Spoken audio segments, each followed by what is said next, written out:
Last week I steered Narrowboat Alice Grace into the Boatyard, Castleford, and I was full of apprehension, if I'm being honest.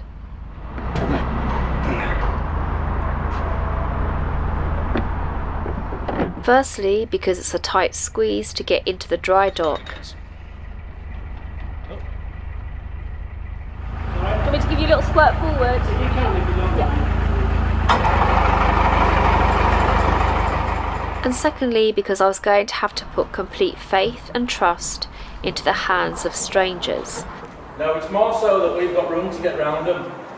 Oh, right. The sides of the dock are sloped. Right. So with this amount of space you see at top and what we've got at bottom.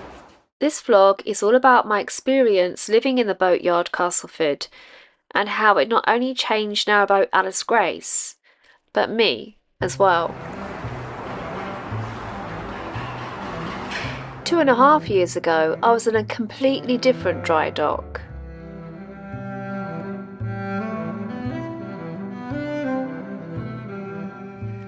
And blacking Narrowboat Alice Grace with an eco-friendly product called Kill Black.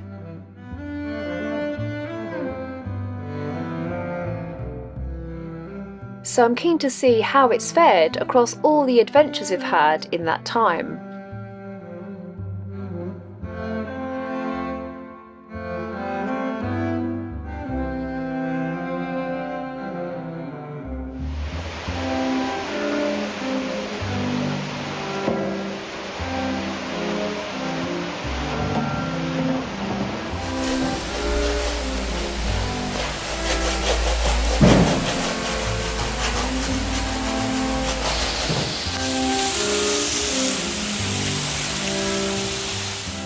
And the answer is not bad at all, apart from above the watermark where there's a little bit of UV damage, but below the waterline, I'm really impressed with the Kill Black.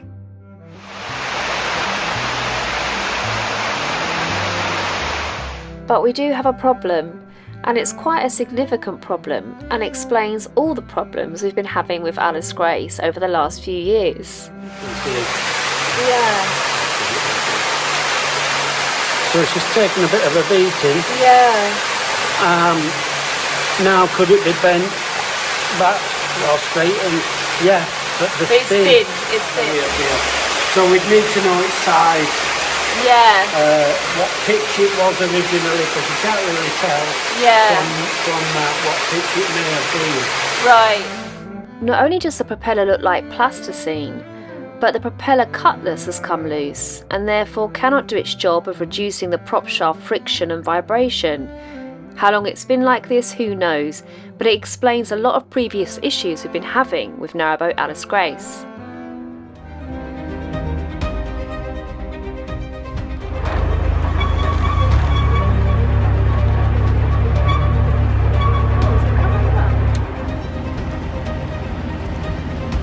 Stop because there's something wrong. I think the prop shaft has come loose again, so which engages with the gears, because we can't actually operate the boat, can't manoeuvre the boat. So I'm just gonna have a look inside the engine. A little bit of leaking stuff at the bottom, we have to sort that out, and this is the bit that needs tightening up. This is the bit that comes out.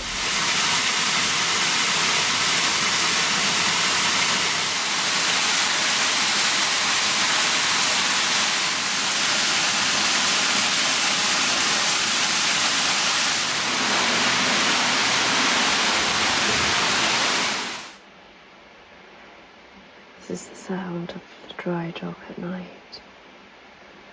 It's midnight.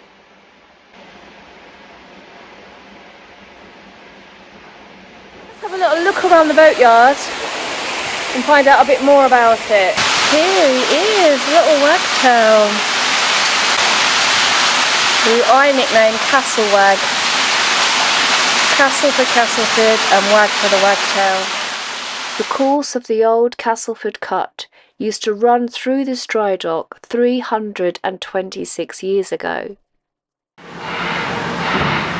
So this is the old cut. This would have been the lock. That would have gone through past where Zephyr is. It's all been filled in now by the grass and the bank. And that would have gone all the way to the dry dock that we are in.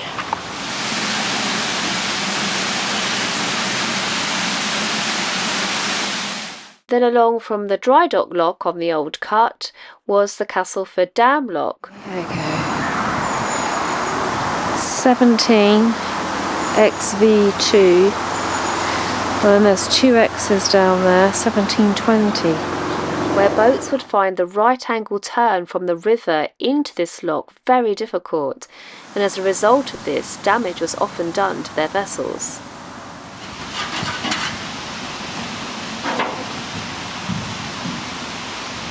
This one is getting a full restoration. It had been sunk at some point, so it had water in it. The engine's coming out. Getting completely reconditioned. It'll be going into the dry dock at the end of the month. The whole outside of the boat, the engine bay in the front, will be getting, so they'll be getting sandblasted. We're not sandblasted the inside of them. I clear the inside out, we'll wire wheel them all, and then we just basically primer the inside. It's all going to be covered, it's all going to get painted, and they're getting full restoration, same as the other little one. And then they're going to be getting sold eventually when they're rebuilt.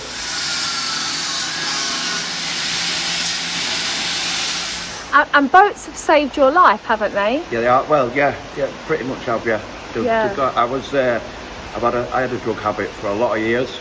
I ended up homeless last year, and a friend asked me if I'd bring a boat back for him from Market Harbour, which turned into, it should have been 2 weeks to 3.5 months, but it gave me somewhere to live. I was on methadone at the time. I did it myself. Came off the methadone while I was on the boat. I now have my own boat. Nothing like this. Got just a little fiberglass boat, but it's mine. You know, I have somewhere to live now. You know, I come down the Boatyard every day, keep me busy, keeps me occupied. You know, I enjoy it. I love it. I love being by the water, and I meet different people every week as well. You know, we get different customers coming in every week, different jobs all the time. Always doing something different. Keeps me busy, keeps me occupied. Well, I think you're brilliant, honestly. Thank you. And Yorkie isn't the only inspirational person working at the Boatyard.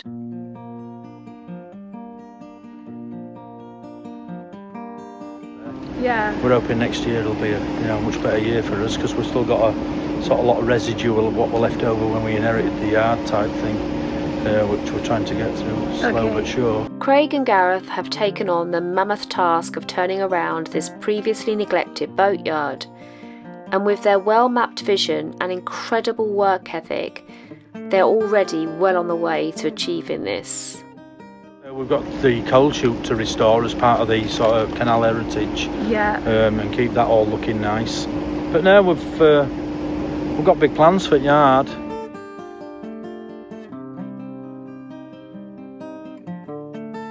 And then there's Tony, who has single-handedly, with no previous experience, built the entire shell of his beautiful new home.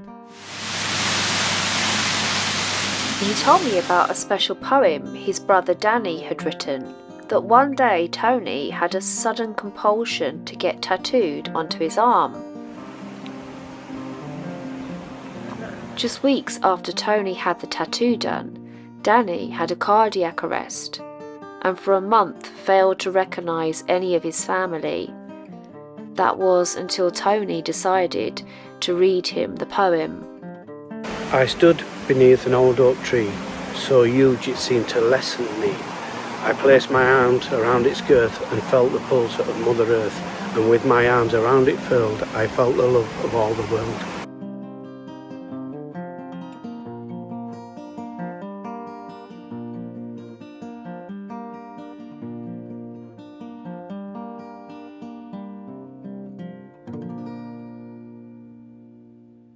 Brand new shiny propeller, gold,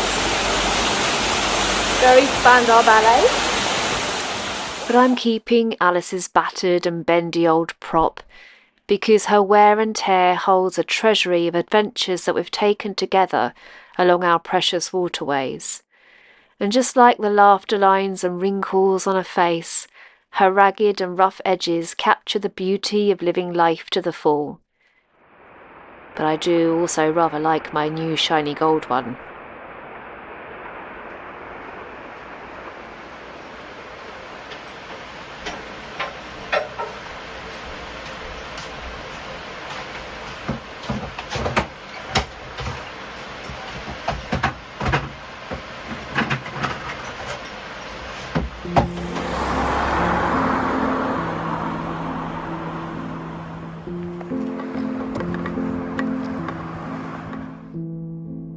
World-famous sculptor Henry Moore was born here in Castleford, and this is where his boyhood home once stood.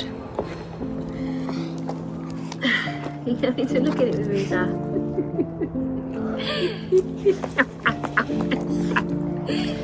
It's fascinating reading these inscriptions on the floor about Henry Moore's life because it's the way that your childhood shapes you. Today I'm going to see if I can find some of these places that inspired him. So let's have a look. Zephy's just left a piece of her artwork. As well as his art teacher, Miss Gostick, Henry Moore was also inspired by the slag heap landscape of his hometown, the stone carvings of his local church, and the shape and form of the natural world around him.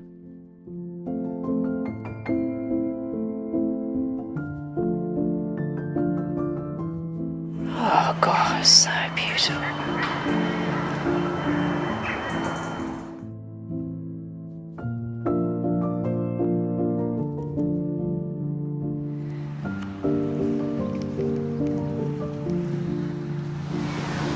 Gorgeous colour on the oak.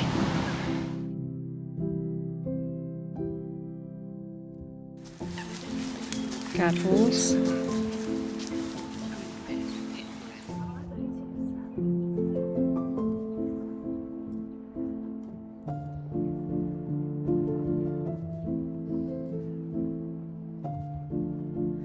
Like a ladder in here. Steps. There's so much when you look really closely at it. Almost like fingerprints have gone in.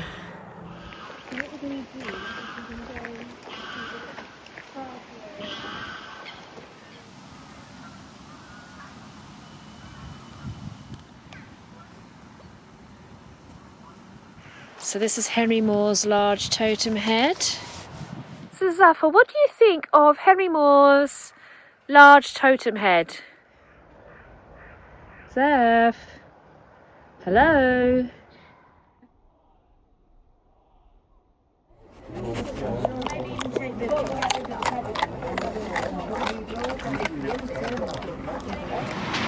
Henry Moore drew sheep. His art studio when he moved to Much Haddam overlooked a field of sheep, and often they would come close to his window. This inspired Henry to start sketching them into a book that he later gave to his daughter Mary. Thank you.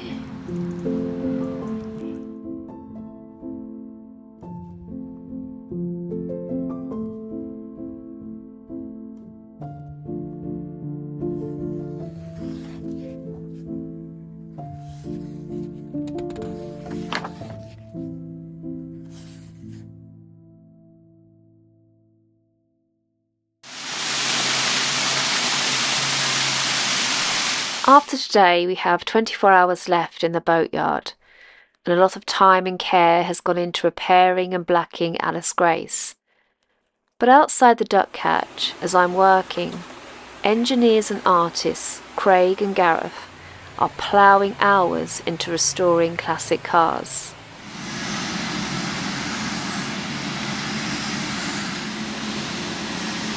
How old is this? 1965, that 65, wow, I love that. I don't know why I like that so much, but I really love that. What is it? It's a Lotus Cortina. Oh, is it? And I bet it didn't look like that when you got it. No, not at all. Oh my goodness. So we're making a bespoke hood for that, so it didn't have a hood. Right. I couldn't get one, so we're making all the frame to suit, all the oak around it. But even through the night and at weekends, they're busy in those sheds, sculpturing away.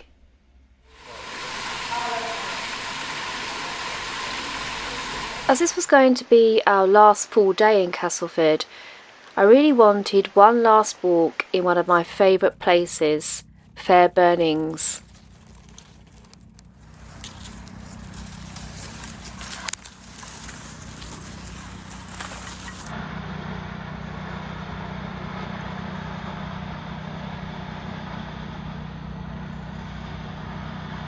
black punctured leaf beetle.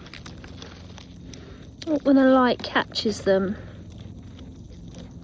they're almost like starlings. Yeah. You can see the greeny colour. Beautiful, beautiful beetle. Then just as we were about to leave, something magical happened, largely due to the mild weather we're having, but I like to think it was all orchestrated as a final send-off for us. What are they going to do this? Okay, just showing you my jacket.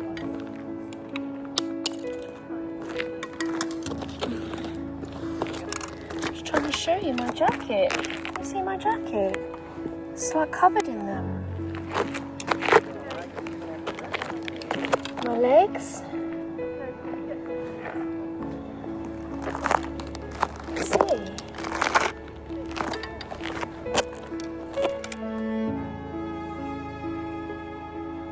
Can you just see them? Oh my god! Wow!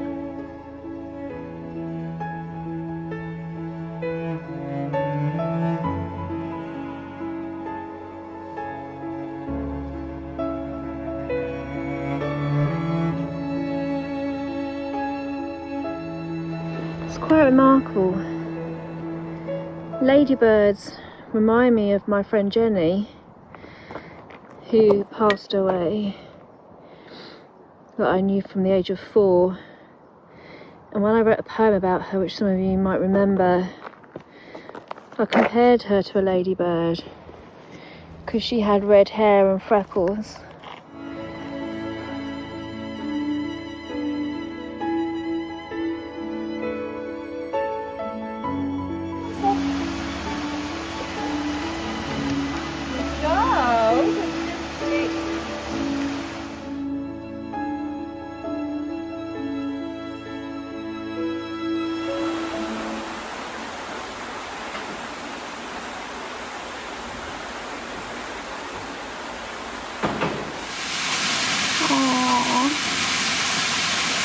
Gorgeous heron.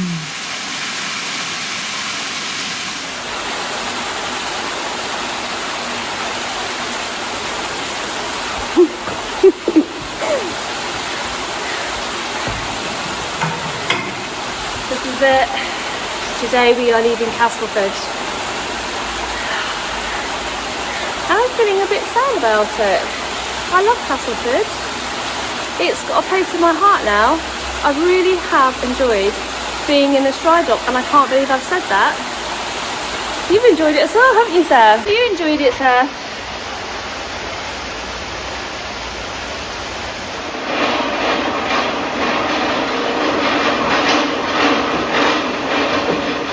Alice Grace had had a pressure wash, wire brushing, 3 coats of bitumen, tiller welding, a brand new prop shaft, a brand new propeller, prop cutlass and rubbers, as well as a weed hatch reseal, all for a very reasonable rate.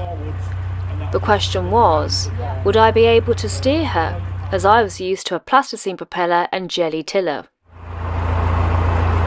Or we just go out further than... I'm used to it swinging right out, the tiller. Oh yeah, that's just sort of like a third of a turn. Yeah. So it didn't do anything.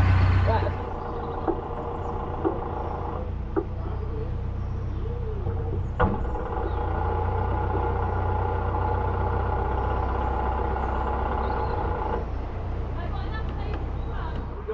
Yeah, if you want, I'll shout.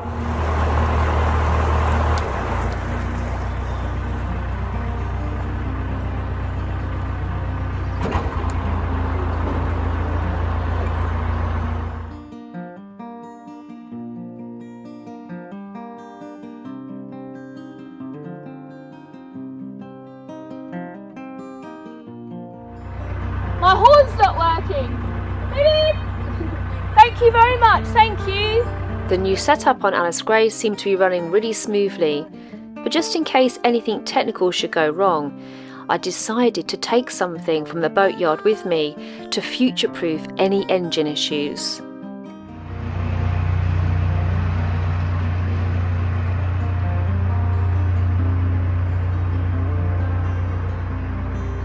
But he scarpered at the first opportunity.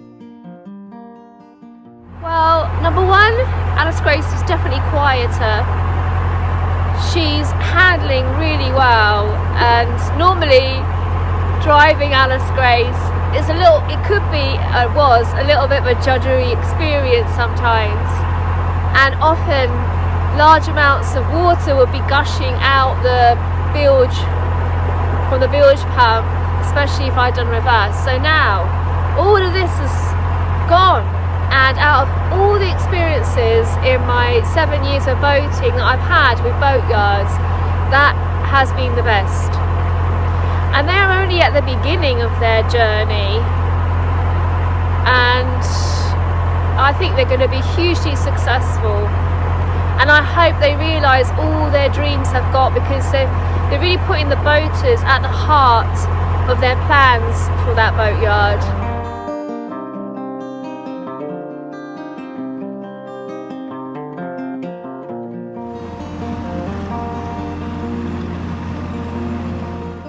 Alice Grace was coming away fitter and healthier than she has ever been. And I was leaving that boatyard inspired by the people I'd met there and full of admiration for the way they had overcome their hurdles.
Those, don't you?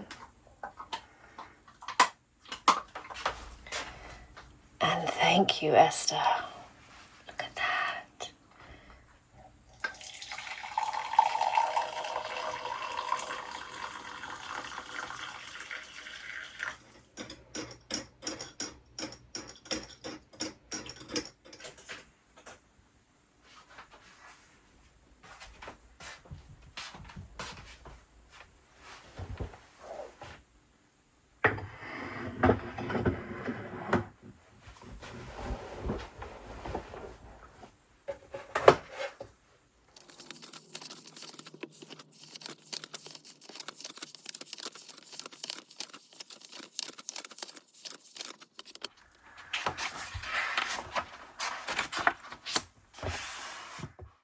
For many years we're moulded and sculpted by the hands of those who chose to bring us to this world. We're shaped by their emotions and made whole strand by strand, some smoothly laid, some coils roughly curled. And then we join the wheel of life as potters of our own, to take the art in which we stand and choose the form we keep. Continue with the tools they had and set the clay to stone, or make something inventive and unique. Whatever time we spend engraving patterns on our shell, double it when taking time to fill the hollows with a loving heart that serves the earth life well, to make our masterpiece upon the wheel.